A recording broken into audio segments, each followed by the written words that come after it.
Good morning, and welcome back to Daily Dhamma, a letter to our children.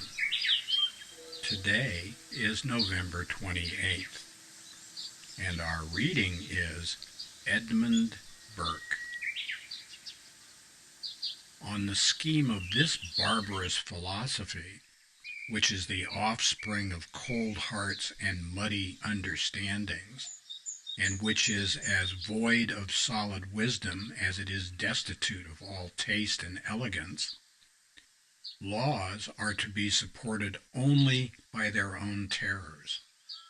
In the groves of their academy, at the end of every vista, you see nothing but the gallows. And that's Edmund Burke from Reflections on the Revolution in France.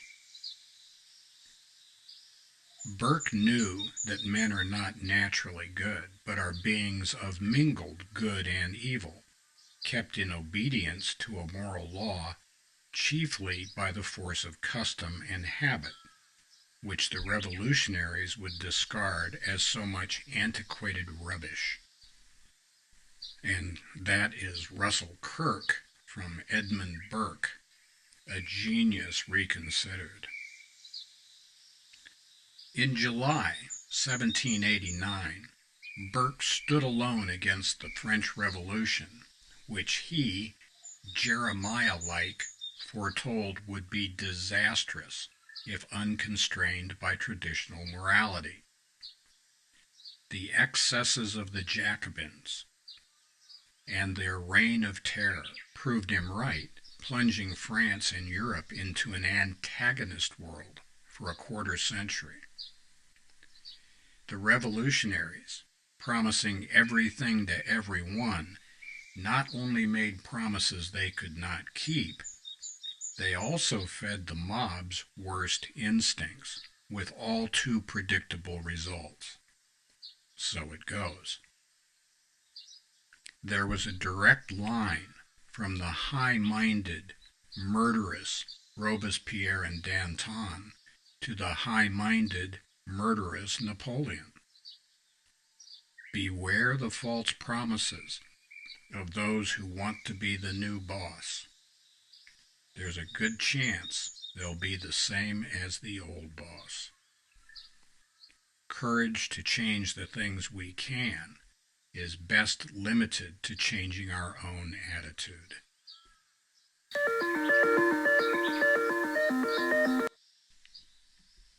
Yeah, Burke is our kind of guy.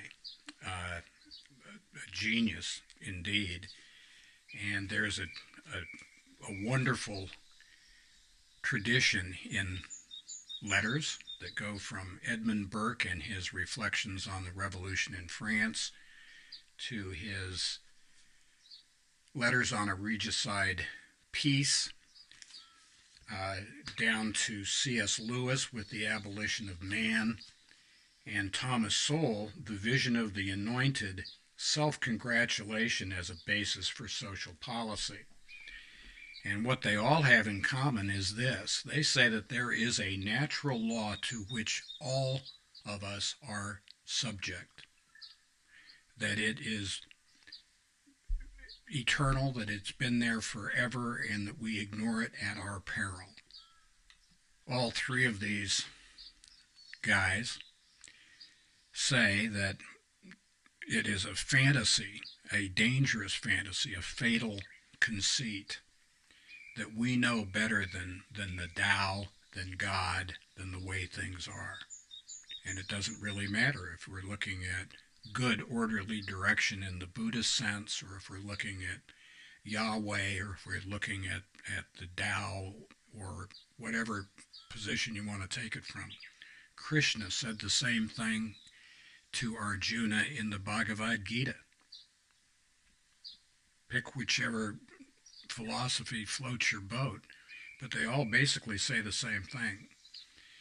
There are things that we can do and things that we can't do, and we know very good and well what those things are. We say, oh, I didn't know that was wrong. Yeah, you did. If you look over your shoulder before you do something, whatever comes next was wrong, you knew it was wrong, and you did it anyway. So that's volitional comic, K-A-M-M-I-C, comic formation, and there will be a price to be paid for that. And the idea that, well, we're modern now and we know things that people didn't know before. Not so fast. You know, the noble ones say not for sure. And we're kind of with them. This whole idea that we are so wonderful and wise that we can reorganize humans and mankind to fit our own designs is hubris. That is, we are arrogating to ourselves that which properly belongs to God alone. So let's not do that. Let's have a little humility. Let's take a knee and let's rely on the wisdom of the ages instead of what just came out of the hothouse in the Ivy Leagues. Mindfulness. We need to be mindful. Thank you for joining us, and if you'll check the description box below, you'll find the table of contents for the book Daily Dhamma, A Letter to Our Children, which is available on Amazon, and also the contents of the 11 playlists here on YouTube. And happy trails to you until we meet again.